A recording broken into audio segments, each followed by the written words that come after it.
right. Should be live.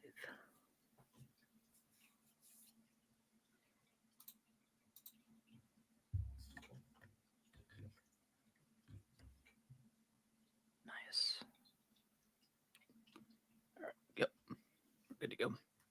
Cool.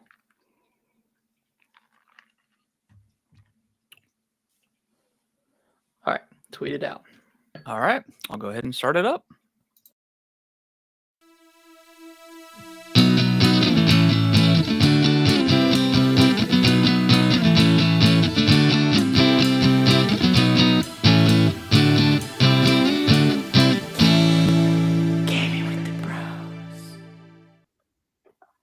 What's going on, everybody? Welcome back to another episode of Gaming with the Broscast, episode 255 for the week of March 10th. More importantly, Mario Day. My name is Harrison. I am joined by my brother Nick. As always, Nick, how you doing, buddy?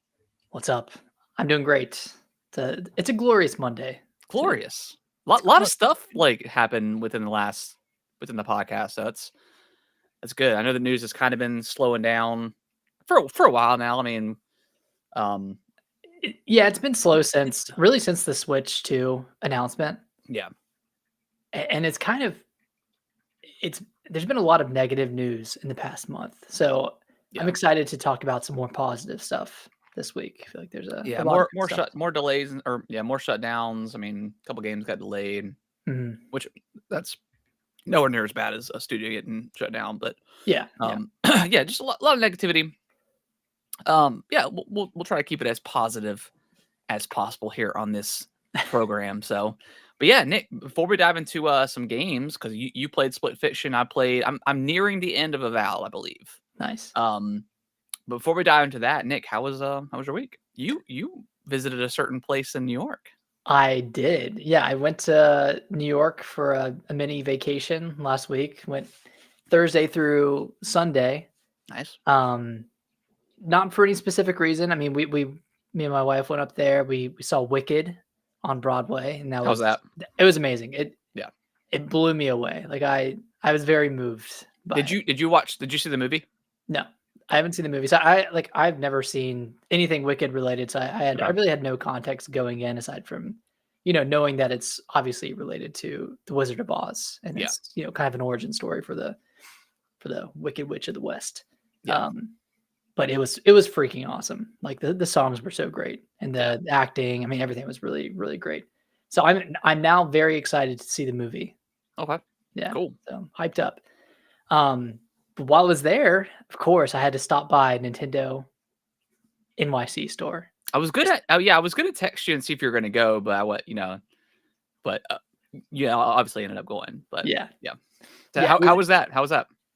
It was very cool. It's a 2-story store with the first floor, has like your typical Nintendo Switch games, has a bunch of plushies, a bunch of merch. I bought this. I was going to ask if that was a shirt, the sweatshirt you bought. Yeah, that was my one merch pickup there. I didn't like the other merch. None of it spoke to me. What was wrong with it? Just a little bit too kiddie, or? I'm not a huge fan of the color, wearing the color red. So yeah, I agree a lot of the clothing was a really that Nintendo, that bright red. Yeah. And yeah, I mean, just nothing spoke to me. Nothing. There was a really cool Mario Kart jacket with all kind of sponsored stuff on the back. NASCAR. So that's all the cars had sponsored stuff. Yeah. Had all that kind of stuff on the back. So I thought about picking that up. I was like, man, I'm not going to wear that ever. I'm not going to take that out into the streets. Nah. This I might, but I wouldn't take that one out. So yeah, the first floor had that kind of stuff, had the merch, had the Alarmo. It had just a bunch of plushies, a bunch of Donkey Kong stuff. The store was very Donkey Kong themed with Donkey Kong Country Returns being the most recent release. Don't they do that when there's a new release, they'll kind of phase things out and then kind of I think they'll change up the props and that kind of stuff. And then the upstairs area had like a really cool Zelda section. It had I think it was like a Pokemon section, and then it had some kiosks with the Donkey Kong demos set up, and then that big screen that they use to, I think when they have Nintendo Directs, they'll invite people up, Yeah. or people can go up and watch, on the second floor. So I got to see that big screen. That's cool. And then I saw something, and I was like, man, I should get that for Harrison. And it was a little too big to take on the plane back with me. So I looked up that same product online, and I was able to get it shipped to my house. So very excited. It should be cool. Cool. Yeah. Yeah. So Nintendo NYC, very cool. Went to a couple of game stores scattered throughout New York. One of them had some Pokemon cards. I went in there, and they had some of the. I'm sure Kellen told you, but yeah, picked up some packs of the new card. What's it called? Prismatic Evolutions. Yeah, Prismatic Evolutions. So it was the actual packs. Yeah, actual packs. That's crazy that they had the. Maybe you just caught them like at the right time. What is the normal price of the packs? $5 maybe. Okay, they were 16. 16? Yeah, so they rose the price on those because the other packs. I picked up a couple of other ones too of like the prior runs, and those were like $7 each. So it wasn't bad. I mean, those weren't priced bad, but I mean, they had a lot of. Did you find those at a? That was at like a store, like a non-retail store, like a. Gotcha. Okay. Yeah, it was like a random card store. Yeah, I've seen a lot of card stores like really, kind of going the scalper route a little bit, but yeah, just because they're so rare, just taking advantage of the demand. Yeah, but it was a cool experience. I mean, it was super crowded, Oh, I'm sure. Yeah, and I mean, it wasn't even people grabbing the Prismatic Evolution packs. It was just, I mean, there was so much stuff there. Yeah. It was really cool. I did ask if they had any Attack on Titan cards, and they did not have any. Yeah, but I think there's a new set coming out. I think in May or June of this year. So I don't know, nice. But I've only ever seen them the one time at a Walmart in Greensboro. I haven't seen them since, so I'm not sure. But gotcha. And very recently, I've been on the hunt for Herbs Sims in the City. Okay. On the DS, and on the DS. Yeah. I felt like I saw it at one of our local game stores. So if I go there again, I'll keep an eye out for it. It was either that one or the GameCube one. I'm not sure. Okay. Yeah, I checked a store in Raleigh. The limited run games in Raleigh, I checked there, and they didn't have it. And then I checked in one of the stores in New York, and they didn't have it either. So I'm officially on the hunt now. On the hunt for the herbs. Hunt for the herbs. Alicia looked it up. She's like, this game isn't very highly rated. And I was like, it's not a great game. Yeah, it's classic. It's nostalgic. Yeah, very nostalgic. I want to get it. So yeah, very cool. New York it surprised me. I liked it way more than I thought I would. What was you going into a little bit negative? I wasn't going in negative, but you hear stories about New York. Yeah. You hear all this stuff. Things kind of get overblown, and you hear about did y'all do any did y'all go out a bunch at night or anything? No, we didn't really go out at night because we walked around like all day. Yeah, every day we were there, and we were kind of more so focusing on like going out to eat a bunch of places and trying some food. So we didn't really go out. We didn't experience the nightlife that much. So like maybe that's where the bad stories come from. Probably. But yeah, I mean it was like any other day. I mean it's probably pretty tame. Yeah, it's like DC. I mean, comparable to any other big city during the day. Mm-hmm. So yeah, came out very surprised. Cool. Yeah, glad you had a good time. Well, Harrison, you had a birthday. Yeah, this week. How was that? It was good. We went to ate at our parents' house, And then we ended up going out to Top Golf, like it had just recently opened, and I'd never been there before. I think it only just recently opened like a few months ago. But went there on Saturday. Had a great time. I love a place that has like buckets of beer. Like it just hits different. Just hits different. So we were chilling. We reserved a bay for 2 hours. So we played like the Captain America game. We played like the Sonic game that they had, the traditional Top Golf. It was a lot of fun. I had a great time, and then we ended up Ubering over to a couple of like local bars and stuff like that. So yeah, it was a great time. Nice. Did you take any birthday shots at the bars? We took a couple of green tea shots at Top Golf, which were really good. And then we didn't really take any more shots after that. We just kind of drank like a beer or two at one bar, and then we walked around to another bar. So just kind of did a lot of walking. Nice. And then we came back to the house, and I think we polished off the rest of the tacos that we had made. So that was fun. But yeah, had a great time. Yeah. Hell yeah. Hell yeah. But Nick, let's dive into what we've been playing. I know you've only played a little bit of Split Fiction, but tell me how it is. It's very good so far. We were talking about this a little bit before the podcast, but it definitely throws you into the action quicker than It Takes Two did. Yeah. And that could be for better or for worse, depending on who you're playing with. I was playing with my wife, who gets real sweaty, like it's real nervous when she's playing games. So she was freaking out. She's like, "Oh my god, like what do I do?" And I was like, "Oh, you just jump." Like you just jump. I feel like as a gamer, when you're going through a situation like, oh, you're kind of getting funneled in this direction, or like, oh, you jump and you're landing on this like very thin bar, like you kind of like lock into it, right? You don't have to land so precise. So I was trying to explain that to her, and it was going over her head a little bit, and she was worrying too much about the precision of these jumps when you kind of rubber band to. Yeah, if you overcorrect, then you're going to end up missing it completely. Yeah, I get that. Yeah. So we played an hour, and that first hour consists of like a lot of platforming, and just a lot of like really cool set pieces. Cool. And you kind of, the premise of it is like there's two writers, one's a fantasy writer, one is a sci-fi, and they kind of like they're entering this facility and they kind of get merged together and their stories start blending together. So within the first hour, you're seeing both the fantasy side and the sci-fi side. So you kind of like see those and how they intermingle with each other.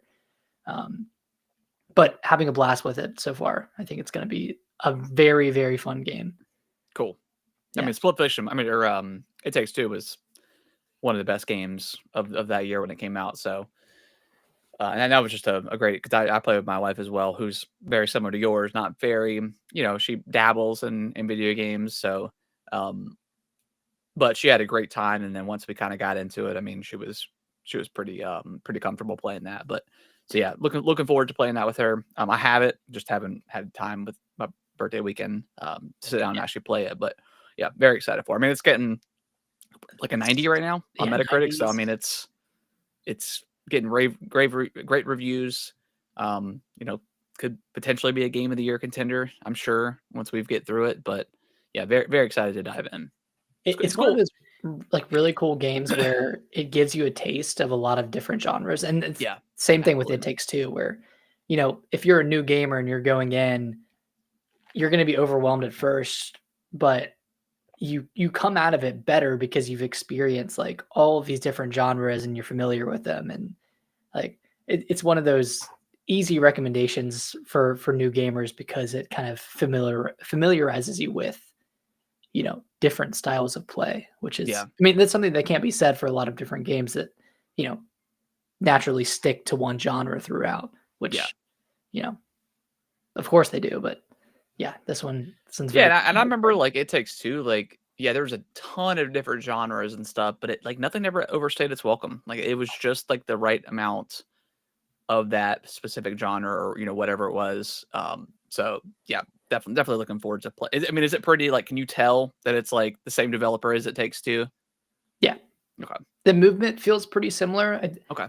I can't remember if It Takes Two had like a double jump and a dash. I think it did. I think it did. Yeah. Yeah. Because Yeah. I think you could like like your person would dive. Like if you were like running and then you jumped and then you pressed the dash, I think your person like dove. Maybe. I can't I think remember. that was the case, but yeah, I can't quite remember. Yeah, but I think that's Split Fiction has like a persistent, double jump and a dash, and then it has a grapple that Okay. is persistent, between all the different genres and Yeah. between the fantasy and the sci-fi.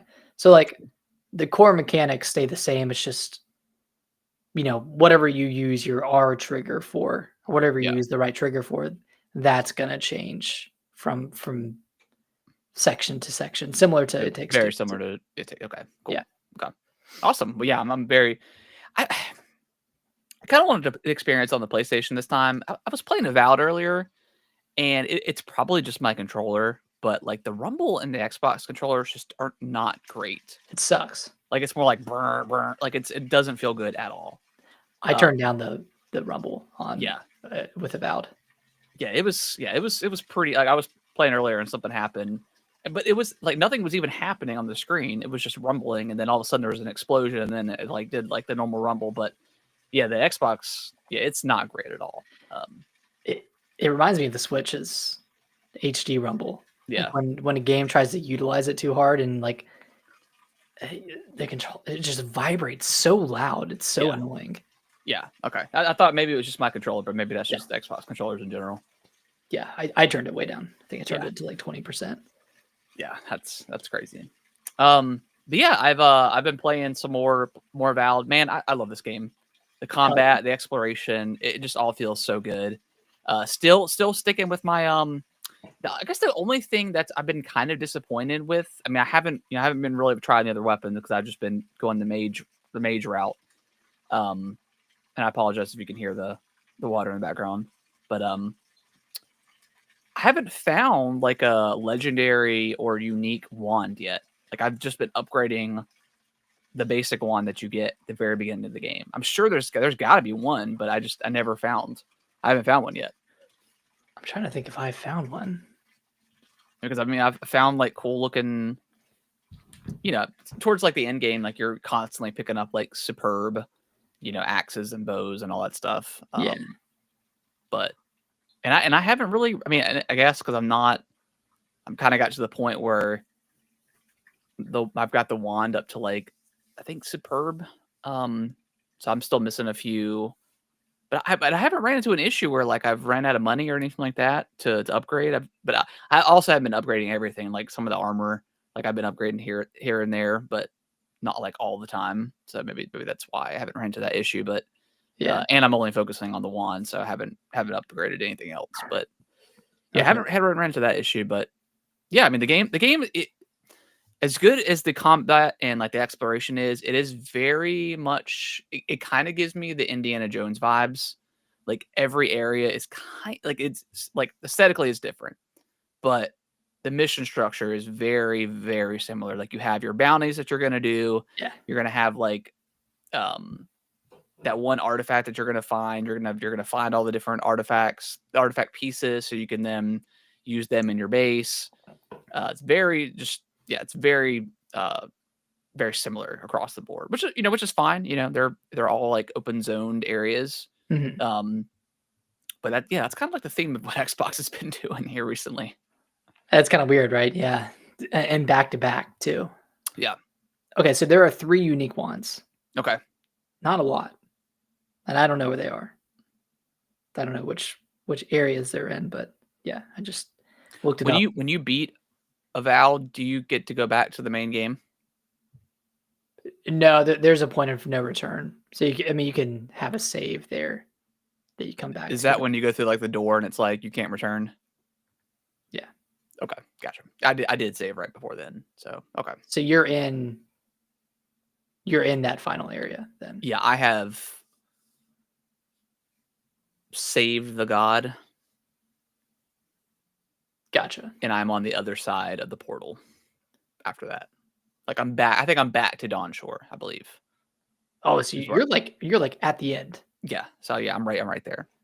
Nice. So what am I? Yeah, I mean, if I want to go back and do the other stuff, I'm gonna have to go back to that old save and kind of go through it again, or not. Not go through that, but go back out and.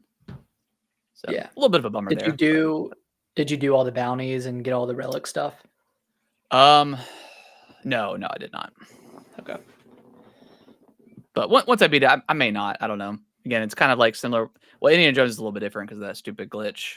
I haven't felt enticed to go back to do any of that stuff, but yeah. I may look into going back to that previous save and doing the rest of the side. I mean, I did most of the side quests, I think, majority of them actually. So I'm only missing a couple, but yeah, got to find the relics and stuff like that. So I may go back once I'm done. We'll see. Yeah, I wish this game had a new game plus to it. It doesn't. No. Huh. Okay. Just have to roll a new build, which I guess makes sense. Yeah, but like you could new game, like does Skyrim have a new game plus or no? I don't think it does. Yeah, maybe not. I can't remember. Because like what would you? I mean, what would you do? What would you bring over? Like I guess all your weapons that you had, and then you could just spec into whatever you want to. I mean, yeah. Yeah, and like I was max level when I ended as well. What's the max level? 30. 30. Okay. Yeah. Like I'm like 27 or 28, so I'm pretty close. Yeah, I did a lot. I got all the. I think I did most of the side quests. Got all the relics, bounties. Yeah, I think I'm like almost 30 hours in at this point. Okay. So I mean, I've done a lot of stuff. I haven't gotten all the relics or anything like that. But yeah, I mean, I've really been enjoying this game a lot. Yeah, it's a lot of fun. I would recommend it to anybody. I was texting my friend Matthew, and him and his wife were having a ton of fun playing it as well. So like, it's on Game Pass. It's an easy recommendation. You can just say, hey, it's kind of like Skyrim, even though it's really not. But like that, Yeah, it's good first person RPG. Yeah, with kind of out the the extra fluff, I guess. Like there's no theft system, no crime system. You can't kill NPCs. Right. So I mean, yeah, I think it's a great game. Yeah. All right, well, Nick, let's topic of the week. We've got like we said on the top of the show, it is Mario Day. Little bit of a. I mean, do we ever expect anything for Mario Day? Not really. Just a bunch of sales. I mean, I know last year the anniversary. It's not until later this year. Yeah, exactly. So like, I mean, I think last year they announced like the second Mario movie, right? And they gave us a release date for Thousand Year Door and Luigi's Mansion 2, which we still needed at that time. So, right. Yeah, previously announced stuff. Yeah, so I don't think we really get anything crazy on Mario Day. I know some people on Twitter were a little upset, but it's like, come on, like they're not going to announce anything major with the Switch 2 right around the corner. Right. They're not going to announce, new 3 Mario coming. Yeah, there's no way. No, they wouldn't share that until the Switch 2. We're less than a month away from that reveal. So yeah, that's gonna be very exciting. But yeah, we got a new Lego set coming. It's like an actual Mario Kart, where you build like the Mario Kart Lego. So that looks cool. But I think most importantly is May 15th, right? Is when that's supposed to release. Is that the Switch 2's release date?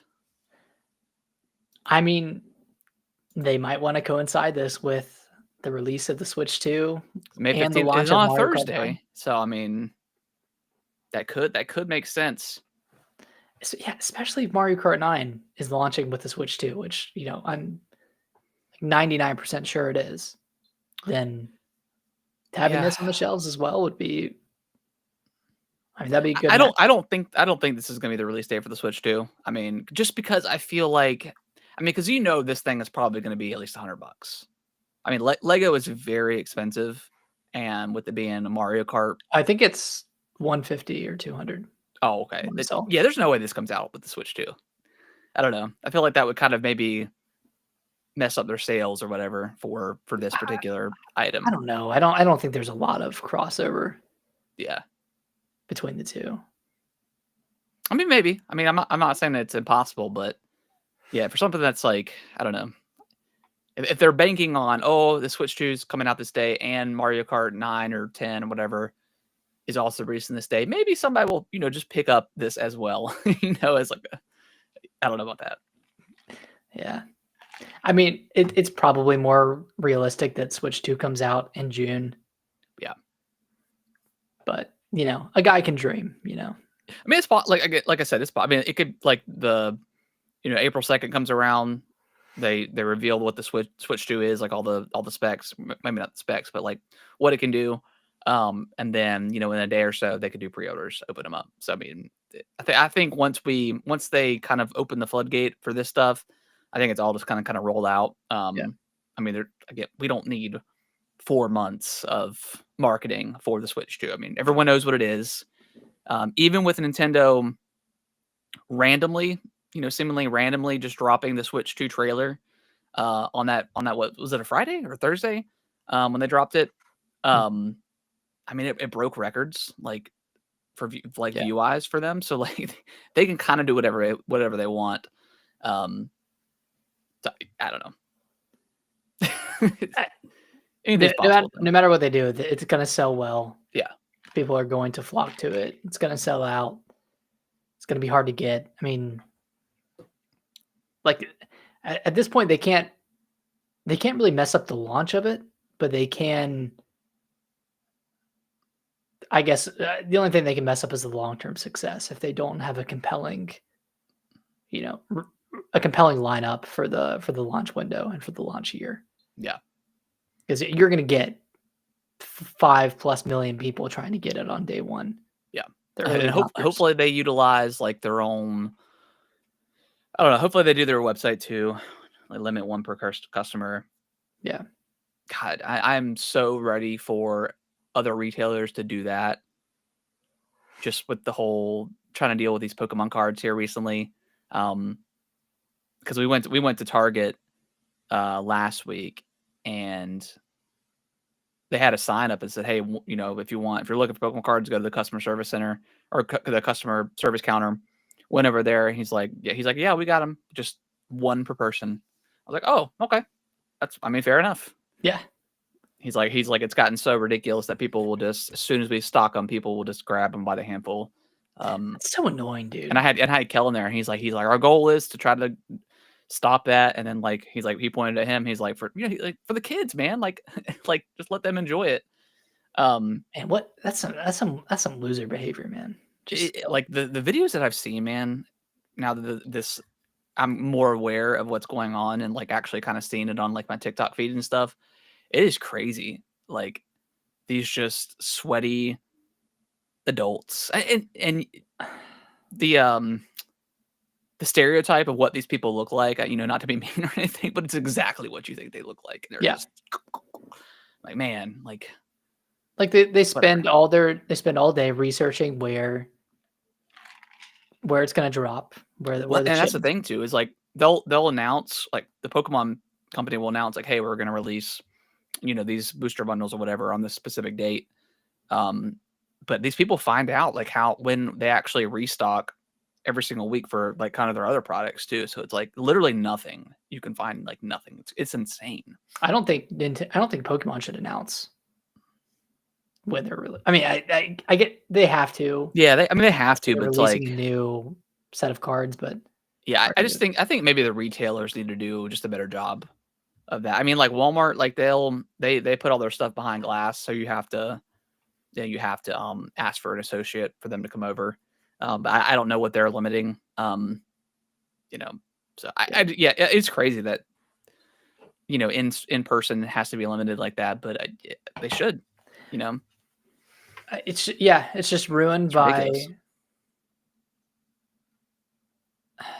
I don't know. It wasn't bad when we were growing up because the kids were the ones that were into Pokemon, and now those people have grown up, and they're just trying to take advantage of the popularity of it. They're probably trying to scalp them, and Well, see, and I would say yes, but there's also been times where like we went to like a local card shop and they were like, yeah, one of the closest colleges to us are like, yeah, all those college kids came down there and they bought everything up. I'm like, man, So I don't know. I think some people collect them and actually open the packs, but there's just a lot of like the scalping stuff. It's insane. Yeah. But yeah, very very frustrating for sure. But back to Mario Day. Yeah, I mean I still think it's insane that we've only gotten one mainline 3D Mario game in the entire Switch generation. That is crazy to me. And it was in the first year. First year. So it's been 8 years, right? Like 7 years since a new 3D Mario. I know we had Bowser's Fury. Yeah, which was excellent. 3D World. Yeah, it was really good.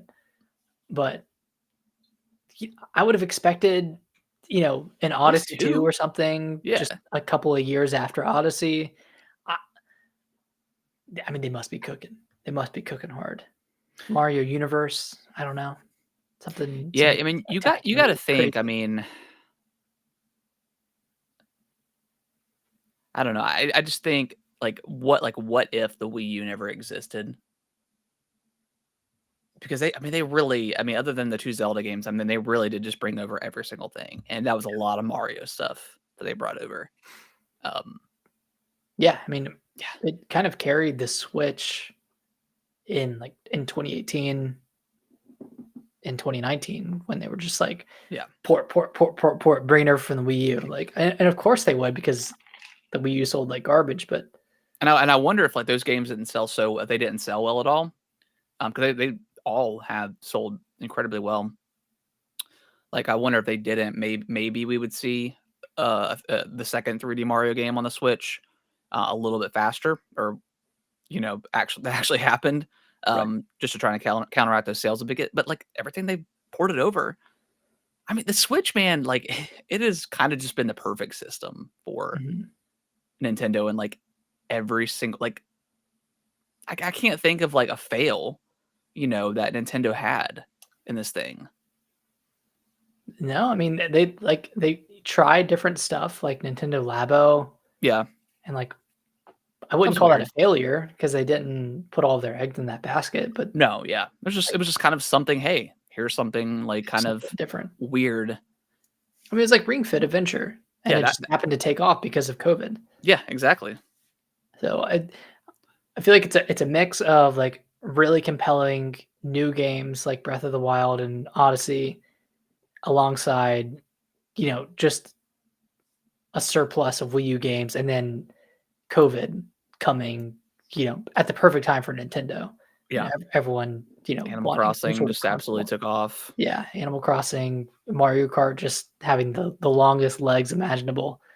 And then, I mean, you're kind of right though. Like they didn't need a new Mario because like the system was selling itself at this point. So I'm sure there was a decision, probably during COVID or a little bit after COVID, where they just decided to hold off until the Switch 2 and use whatever new Mario to replicate. I'm sure they'll try to replicate the exact thing. Like, maybe instead of like Zelda being like a launch title, it'll be Mario, and then Zelda will come out, whether it's a remake or something. I mean, we're probably not going to get the mainline 3D Zelda for a few years, but whether that's a Breath of the Wild remaster or some sort of rumored Zelda remake or something like that, maybe Ocarina of Time, like that could be a huge one for 2026. That's the case. So yeah, I mean, it's gonna be hard to replicate the Switch's success, but I mean, Nintendo could do it. They have all the IP in the world to make really awesome games, and then whatever else new they decide to make. Yeah, I mean, you got Monolith, man. Monolith. I mean, you can kind of do whatever you want with them. They're so good. I'm so hyped up for Xenoblade Chronicles X. Yeah, I'm pretty. I think I made a decision after Avowed. I'm probably gonna. I'm gonna save Kingdom Come for a little bit later on this year. Yeah. I really like that game, but just it's hard playing like back-to-back RPGs like that. Yeah, and that one pushes back a lot too. Yeah, so it kind of makes it harder of an experience. Yeah, so I'm probably gonna wait for that one once everything kind of dies down a little bit. Try to go back to that. Because yeah, now that I've got Split Fiction, I definitely want to play, and then Xenoblade comes out what, in 10 days? So yeah, next week. Next week. So gotta play that. Xenoblade, sure. and then South of Midnight and Clear Obscure, Doom. It's gonna be crazy here for the next few months. The Switch 2 is gonna come out maybe somewhere in the next few months. I mean, God. Yeah, that's what I'm saying. Like with these release date announcements for like Death Stranding 2 and Tony Hawk's Pro Skater 3 and 4 when they're coming out over the summer, I'm like, I might be playing the Switch 2 at this time. I don't know what I'll be playing. I could be playing a new 3D Mario or playing Metroid Prime 4 or something. Prime 4, Mario Kart. I mean, there's so much stuff this year. It's some we don't even know about yet. So this is like a pretty insane year so far. Yeah, and then Xbox just announced that they're doing their handheld or like a partnered handheld at the end of this year. So who knows what that looks like? It doesn't seem like it's going to be a dedicated Xbox. I think that's going to be like 2 years from now. Yeah, which is a little disappointing, but I think they're kind of getting into that a little bit, which they said they were. So we'll see what that looks like. But yeah, it's gonna be a crazy few months. Any more thoughts about Mario Day, Mario in general? We've had a lot of Mario on the Switch, even last like year or so. A lot of Mario. I'm ready for I'm either ready for. I mean, I'm excited for Mario Kart, but it's never like been my kind of thing. It's that kind of same thing with Smash.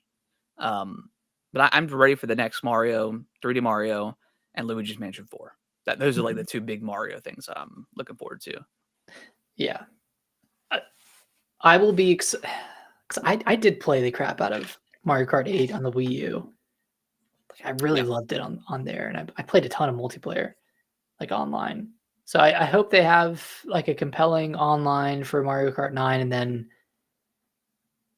I don't know, just some sort of like really cool progression system, and maybe some more like open maps. Like just a new way to play would be really cool, and not just like a battle mode where you play on a battlefield and try to pop other people's balloons. Some sort of like single player like campaign, something that's a little bit more involved than a traditional circuit kind of thing. I don't know what they could do, but hopefully it's just not the same thing with just a few extra mechanics tapped on. Because Mario Kart at launch, like that's really great. I'm excited for that. But that's not as compelling to me as, a Prime 4 or a 3D Mario or a Zelda. So I don't know if the Switch 2's launch will be able to capture the magic of Breath of the Wild on the Switch. I mean, for you and I, Mario Kart, it's going to be a system seller for a lot of people. Yeah. But it's not for us. I mean, it might be like a second. Like I'll probably get it day one just so I have it. But depending on what else, like, I mean, because the game's probably gonna be $70 now. So I mean, that's a lot of money you're kind of pushing out at the start of the system. So if you're only gonna get a couple of games, you're gonna want to get Prime 4, and whatever else Mario if that comes out or not. So we'll see. Yeah. We'll see. And last bit on the Switch 2, I hope that the eShop on the Switch 2 is either like not like maybe segmented from the original Switch. Yeah. Just so you don't have to deal with all of that bloat, because I loved perusing the eShop when the Switch came out because there's nothing. There's nothing. There's like less than 100 games on there. Yeah.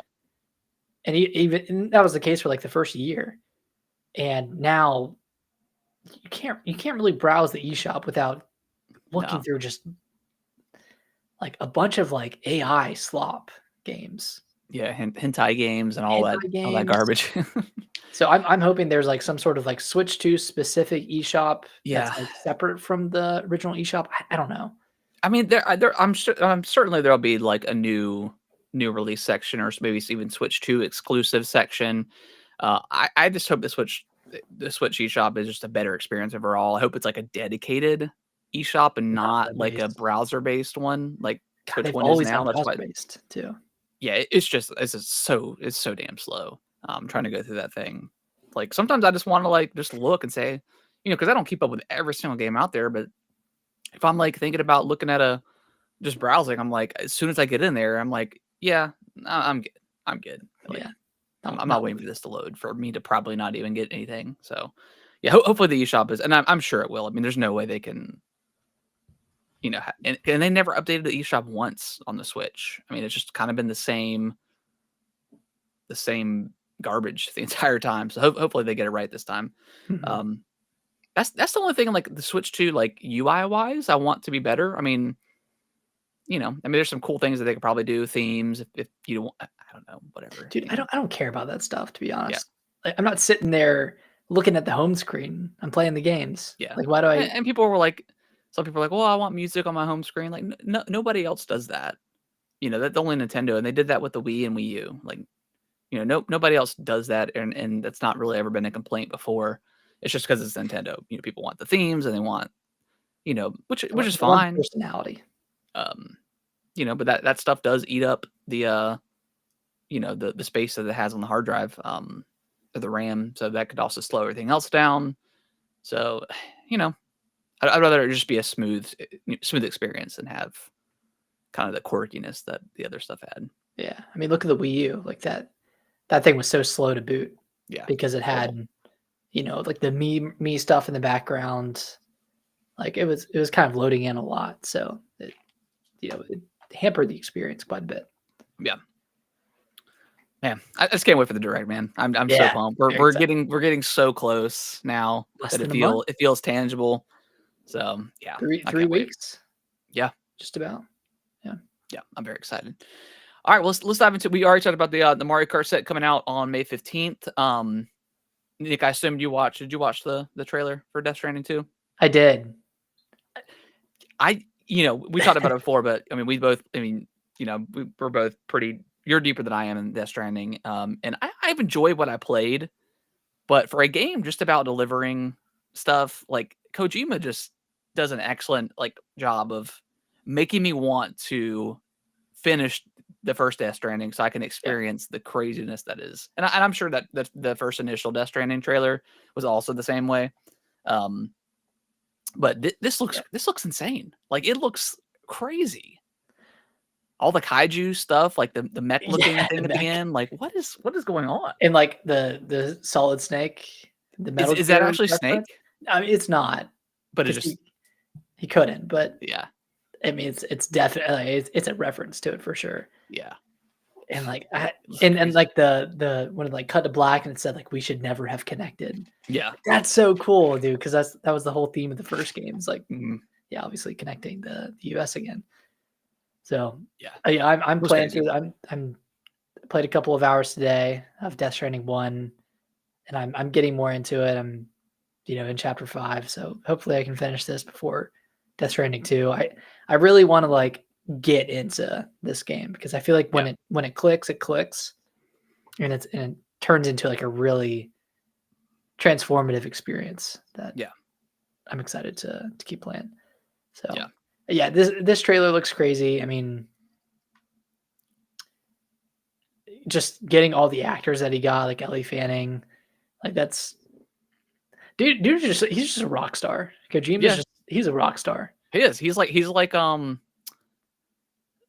maybe this is a bit of a stretch, but he kind of feels like the Christopher Nolan of like the games industry because like he's always got like these like S tier actors and everybody seemingly wants to be involved with whatever Christopher Nolan's doing. So this kind of feels the same way.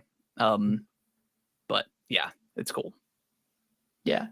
And visually, Death Stranding 2 looks phenomenal. Insane. Yeah. Like that first shot of the canyon where Sam is looking out, like that looked unreal. Like that was crazy. So I'm just excited to see more of it. I wonder if the general gameplay is going to be the same because it sounds like the delivery stuff has been automated. Yeah. Right. So like that's not going to play as big of a factor since you're not trying to reconnect the US. So I'm wondering like where where and how the gameplay is going to differ from the first game. Maybe you have to, I don't know, disconnect everything. Like how crazy that'd Go be. back from Kind of be West a Coast to East Coast. Kojima thing to do. But yeah, I mean, I was, I mean, I enjoyed the gameplay, but I really enjoyed like what was going, like the world itself was really, really cool, and everything that was happening in it. So it's an interesting world for sure. Yeah. So yeah, I don't know if I'm gonna go back and finish Death Stranding. There's so much stuff to play, but I'm gonna keep my eyes out for 2 because it looks insane. And 2 comes out June 26th, 2025. Yeah. Nick, you want to read the next one? Yes, sir. So Tony Hawk's Pro Skater 4, or 3 and 4, is officially announced, and it's releasing July 11th this year, 2025. I'm extremely excited for this. I feel like Pro Skater 3 was one of the games that I played the most of, aside from like the Underground 1 and 2. Yeah. Yeah, 3, 4, and Thug 1 and 2 is kind of like, I think, our childhood. Like that. Yeah. Like 1 and 2, like I played briefly like in 64, but once we got it on, I think, GameCube, like that's where it really take off. Like that music that's in there is so good. Yeah. I did hear that there's no campaign mode or whatever the campaign stuff is. It sounds like because 4, you dropped into a level and you didn't have a time limit. So like you went up and you talked to people and you got missions, and that's how you completed like challenges.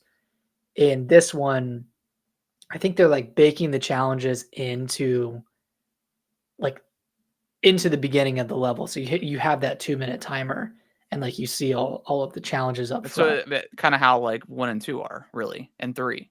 Yeah. Like you have like a time limit to do certain thing, or you can like do whatever you want, but you know, you kind of have to focus on one challenge per run. Yeah.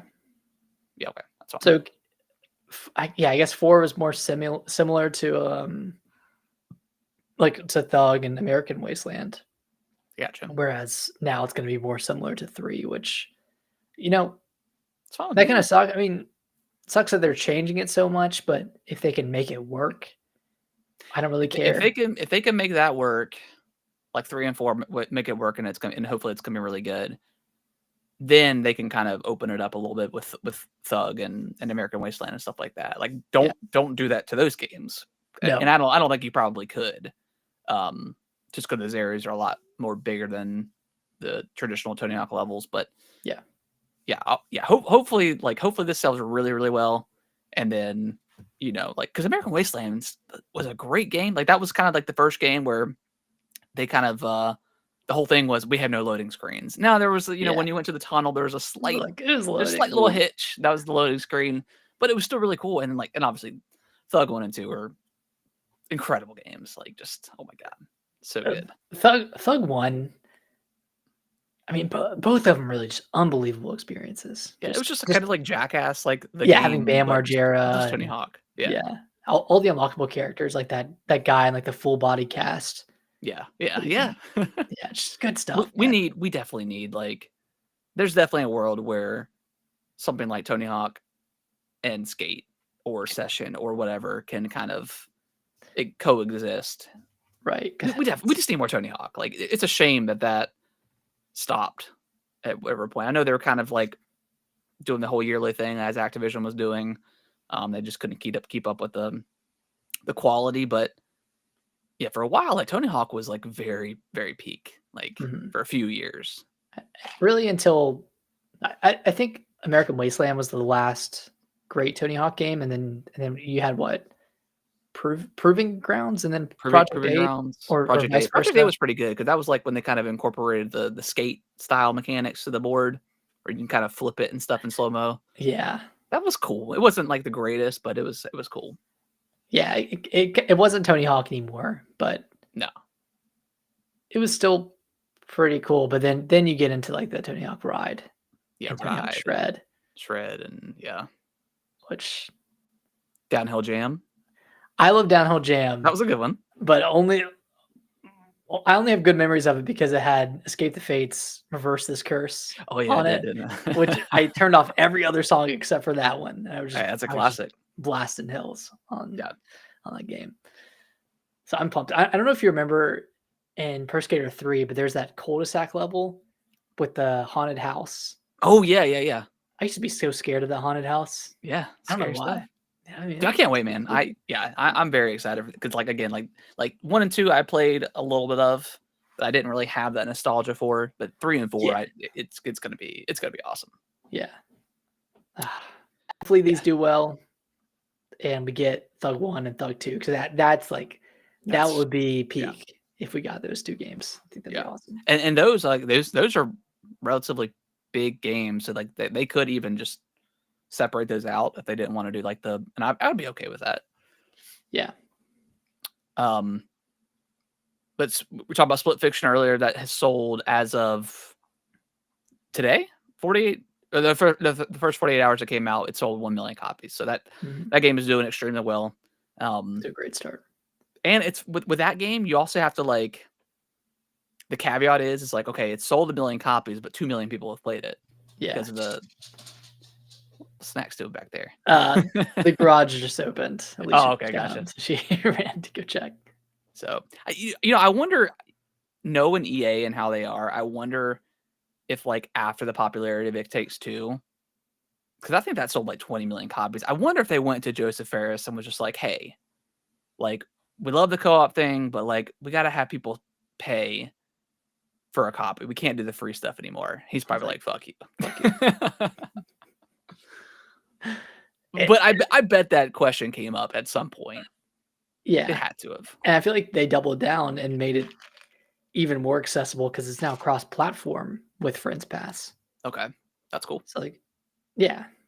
Which is like kind of, I mean, that's unprecedented stuff. Yeah. Yeah. They're kind of single-handedly keeping like the couch co-op genre alive, which I definitely appreciate. Yeah. I love games that do that. Yeah. They have their niche at this point and they're sticking to it, which you gotta respect. Yeah. Nick, you read the next one. I haven't heard of any of this stuff, the next 2 stories, so lead the way. There's a supposed leak that the Gears collection has already been loaded onto the PlayStation storefront. Oh. It's like already on the back end. And it's coming this August. And it won't have, this is all like alleged stuff, but it won't have online multiplayer. It'll have online co-op for the 3 campaigns, but won't have like any online multiplayer. Okay. Which I think Master Chief Collection was such a nightmare for Microsoft that they probably don't want to. I mean, because you have, depending on what's in this collection, and if they, I doubt they're going to do it this time, but like having essentially like what Master Chief Collection at launch, they had what, Halo 1, 2, 3, and 4, right? And 4, I believe. So you had 2 engines, 3. So you had like 6 or 7 engines, like kind of all running at the same time, and then also having multiplayer for each one of those games. So yeah, it's a nightmare. It was a nightmare. It didn't work for like a year. Yeah, it was horrible. So yeah, I'm sure they definitely don't want to do that again. And you know what? I think it's fine to. I know a lot of people are going to be bummed out if this is the case and the multiplayer is going to be there. But we'll get multiplayer with E-Day. So yeah, it's fine. And I did see like a comment. Someone said, I think it's a good idea not to include multiplayer because people might get turned off by playing against a bunch of sweaty kids that are doing like I don't know what it's called when you're like bouncing from wall to wall. Oh, the wall bounce, wall bouncing. Wall bounce. Yeah. Doing the 2-piece where you melee him and then you stun him and then it's Gears. I loved Gears multiplayer, but it was pretty sweaty. Like it was pretty frustrating a lot of the times. Yeah. But it was fun. But it was sweaty. Probably one of the sweaty, probably the sweatiest game I've ever played, I think. Like sweatiest multiplayer? Yeah, I think so. Yeah. Yeah, because it was a lot, like I said, a lot of fun. Like some of the weather mechanics in that game with like the razor hail and stuff like that was awesome. And just like they had some of the best level design I think ever, with just like having the kind of the 3 lanes and it was great, man. But yeah, it did become a sweat fest at some point. I feel like they were, and I could be way off base here, but I feel like they were one of the first like early games to do the 3 lane. maps like really well. Yeah, I think so. I mean, I know Halo had them, but that was more just a symmetrical map versus it was definitely those are definitely just lanes. Yeah, and I mean a lot of Gears maps are very symmetrical as well. But there's different things on each side. Like the layout was kind of similar, but I mean there was different like vehicles and stuff that would kind of be in the way to kind of change it up a little bit. But yeah, well, and I guess a lot of multiplayer games have to be kind of symmetrical just so you don't give one edge to the other. mm-hmm. But if you're kind of swapping out like different sides, which they did, but yeah, I mean, I would love for them to have multiplayer, but it's not going to be a deal breaker. I don't think. Right. And it sounds like this could be announced at Xbox's summer showcase. Okay. So obviously, it would come to Xbox as well as PS5 and launch on Game Pass. So that's good news. Yeah. And then the other leak here is that Indiana Jones. I mean, we know this game is coming out in the spring for PS5, but there's a supposed launch date of I wrote April 15th. I think it's April 17th. I think that's like early access. Okay. So it could be coming next month for PS5, which I mean, that makes total sense. April 15th is a Tuesday. April 17th is a Thursday. So okay. And I think it's launching for $70, similar to the Xbox. Well, I guess that would probably just be like a random Twitter drop, right? I mean, they don't have an event coming up. Yeah, no events coming up. Whatever, it doesn't really matter for that. And when is we already know it's coming, and I think they said in the spring, right? Yeah, of 2025. So when is Forza coming? Is that May? Yeah, I think so. I think that's May. Okay. So yeah, we're probably right around the corner of hearing about that, especially if it's April. I mean, yeah, they're gonna want to give a decent amount of time for marketing for the PlayStation side. So, and I bet that game will probably sell pretty well on PS5. You know, a million, just a couple million. Yeah. Cool. Anything else? I don't think so. I think that's. Was there anything else? Any other big news from this week? I don't think so. We kind of nailed everything.